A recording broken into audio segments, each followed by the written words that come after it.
দুর্গাপুরে বেআইনি টোটোদের দাপটে রাস্তায় নৈরাজ্য।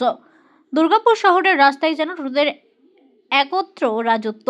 রেজিস্ট্রেশন নেই, কাগজপত্র নেই, তবু নির্ভীক গতিতে ছুটে চলে স্কুল গেট থেকে বাজার। আর এই বিশৃঙ্খল দাপটে প্রতিদিন বিপদে পড়ছে সাধারণ মানুষ, পথচারী, এমনকি স্কুল পড়ুয়ারা। অবশেষে এবার সেই বেপরোয়া টোটোদের লাগাম টানতে নামলো দুর্গাপুর ট্রাফিক গার্ড। শুক্রবার গান্ধী মোড় এলাকায় ট্রাফিক বিভাগের বিশেষ অভিযানে একে একে থামানো হয় টোটো চালকদের। কারো হাতে রেজিস্ট্রেশন নেই, কারো নেই বৈধ ড্রাইভিং লাইসেন্স। আজ প্রথম দিনে প্রশাসন কড়া শাস্তি দেয়নি। অভিযোগ, শহরের প্রতিটি মোড়ে, স্কুল, কলেজ সংলগ্ন এলাকায় রীতিমতো রুলবিহীন রাজত্ব চালাচ্ছেন বেআইনি টোটো। রুট পারমিট নেই, তবু রাস্তায় তারা রাজা। ট্রাফিক কর্তৃপক্ষের মতে দুর্ঘটনার বড় একটি অংশ ঘটছে ঠিক এইসব রেজিস্ট্রেশনবিহীন বেপরোয়া টোটোর কারণে।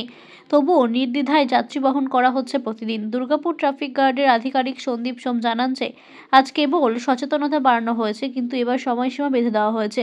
30শে নভেম্বরের পর যারা রেজিস্ট্রেশন করবেন না তাদের টোটো জব্দ এবং মামলা হবে। রাস্তায় আইন মানতে হবে, না হলে ব্যবস্থা অনিবার্য।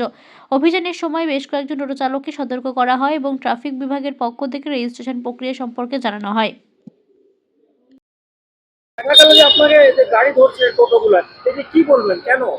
এই টোটোগুলো ধরা হচ্ছে 30 তারিখের মধ্যে একটা ওদের রেজিস্ট্রেশন ব্যাপার আছে টিটিএন পোর্টালে গিয়ে। যেগুলো টোটো আছে এবং ই রিক্সা আছে, ই রিক্সার জন্য নয়, টোটোর জন্য একটা রেজিস্ট্রেশনের জন্য ওদেরকে অ্যাওয়ারনেস করা হচ্ছে। তো গাড়িগুলো ছেড়ে দেওয়া হলো? আর গাড়িগুলো ছেড়ে দেওয়া হলো, ওদের জাস্ট অ্যাওয়ারনেস করা হলো, বলা হলো যে 30 তারিখের মধ্যে ওরা যেন রেজিস্ট্রেশনটা করে নেয় টিটিএন পোর্টালে গিয়ে, যে কোনো অনলাইন সেন্টারে বা এআরটিও সাহেবের দপ্তরে গিয়ে করে নেওয়া হয়, সেটাই ওদেরকে বলা হলো, জানানো হলো। এটা চলবে, এটা অনগোয়িং প্রসেস। এটা আমাদের উপরতলা থেকে আদেশ আছে, সেভাবেই আমরা সরকারি নির্দেশ পালন করছি।